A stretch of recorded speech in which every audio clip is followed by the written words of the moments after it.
Niat insing mata kaji Smart Tech. Kepada pemilik kereta Estima, Alphard ataupun Wellfire yang mengalami masalah macam ni, masalah yang macam ni. Okey, tengok kita buka pintu dia kan. Okey, buka. Okey, buka okey kan. Kita tutup. Nampak? Dia patah balik kan. Dia tak nak tutup. Try sekali lagi. Baru tutup. Dia kadang-kadang boleh, kadang-kadang tak boleh tutup. Dia patah balik. Ini dia punca geng. Punca dekat sini geng. Punca dekat sini geng. Dekat sini. Dia ada reel ni. Reel dia macam sangkut sikit sebab grease dah lama kan. Dia dah kering grease dia tu. Dia punya roller ni. Lepas tu dekat atas pun ada reel juga. Ada roller dengan reel kan atas dia. Nampak? Dia ada macam reel lah untuk dia punya landasan ni kan, untuk pintu pintu ni automatik ni. Okey, dekat bawah pun ada. Dekat bawah pun ada dia punya roller dia dengan track dia lah sini.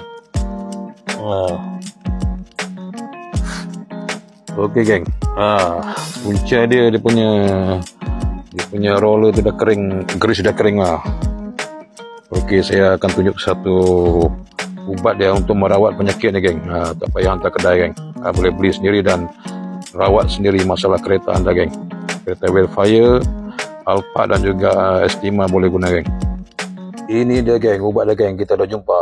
Niat insing mata kaji Smart Tech. Ni dia ubat dia geng.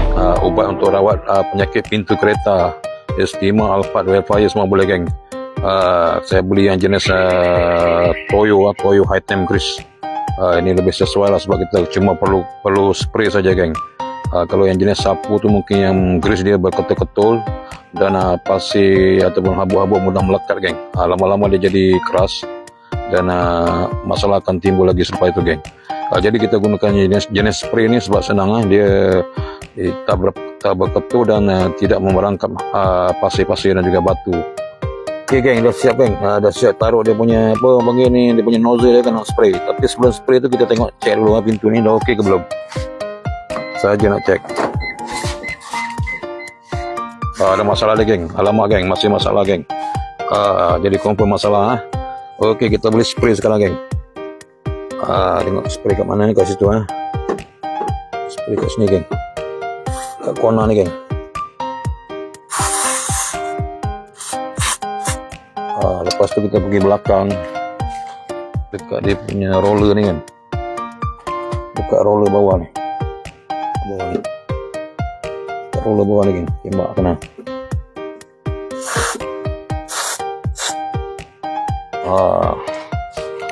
Kita dah spray geng.